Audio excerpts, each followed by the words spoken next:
continue.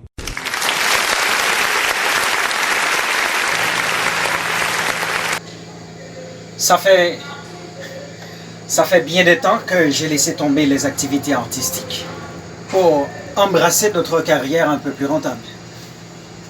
De ce fait, je ne suis plus artiste, je ne dis plus de texte, je préfère maintenant investir dans le domaine de l'élevage.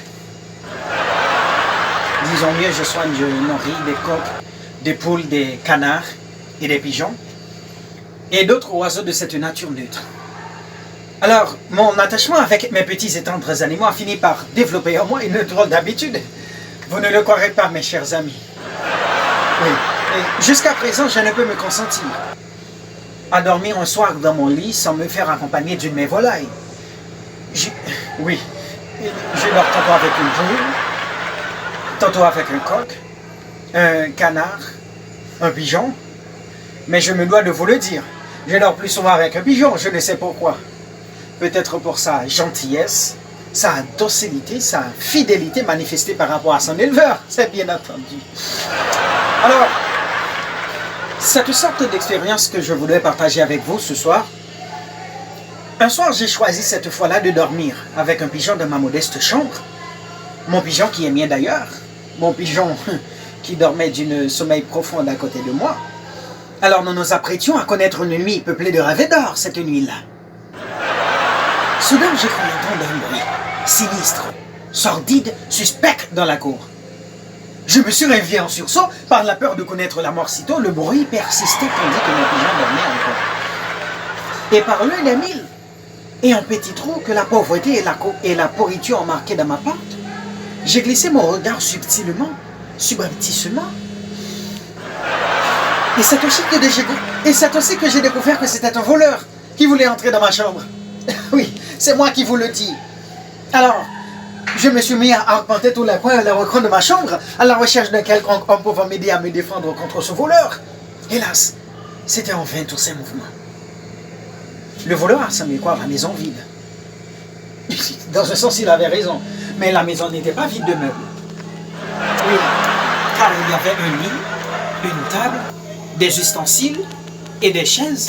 Sans oublier, mon Dieu, moi et mon pigeon qui étions considérés comme meubles dans les meubles, puisque nous n'avions aucun moyen de défense. Écoutez, sans perdre de temps, le voleur a défoncé la porte principale de ma chambre. Nous voilà en face de la réalité. En face d'un voleur, furieux, féroce, en face de la mort. La défense est un droit sacré. Je n'avais d'autre choix que d'utiliser mon pigeon comme une arme de défense.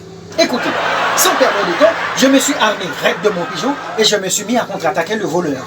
Le voleur ayant pris peur, il est sorti de ma chambre, j'en suis sorti aussi. J'ai pigeon.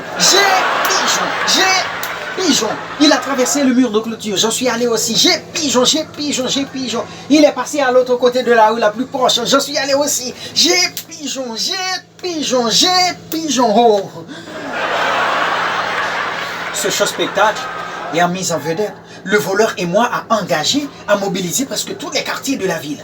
Mon pigeon, choqué par l'action du voleur, s'est enflé, s'est gonflé, s'est fait de plus en plus robuste, raide. J'ai pigeon. Le voleur, gêné dans les entournures, il a tactiquement volé de ses sales ailes, il s'est maintenu là avec le froid espoir d'échapper. Momentanément, à l'offensive de mon vaillant et dur pigeon, sans une seconde de réflexion, j'ai imité ma grande-mère qui était loup-garou. Oui, j'ai aussi laissé pousser mes sales ailes au point de me retrouver dans l'espace en compagnie du voleur. J'ai pigeon. Oh, quel événement imprévu, hein, surprenant. C'est comme une vraie poésie. Le voleur et moi en l'air. J'ai donc mis un peu plus de délicatesse dans mon opération. J'étais tantôt au-dessus, tantôt au-dessous du voleur.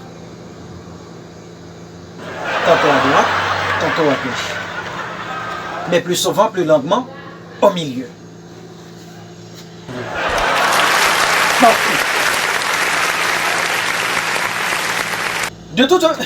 De toute façon, la position importe peu. L'essentiel, c'est de conserver la douce séance de pigeonnage dans le même état. J'ai pigeon. Le voleur est redescendu et il est rentré, vous n'allez pas le croire. Il est rentré dans ma chambre. Et c'est là que le roman surploté d'aventure allait connaître sa dernière ligne droite. J'ai pigeonné le voleur avec une telle rapidité, une telle avidité, que mon pigeon, sous l'empire du vertige et de la fatigue, est arrivé à vomir. Il a vomi du sang, mais cette fois un sang loin d'être rouge, mais plutôt blanchâtre. Le déséquilibre, le désarçonnement, la morbidité ont élu domicile dans ma chambre.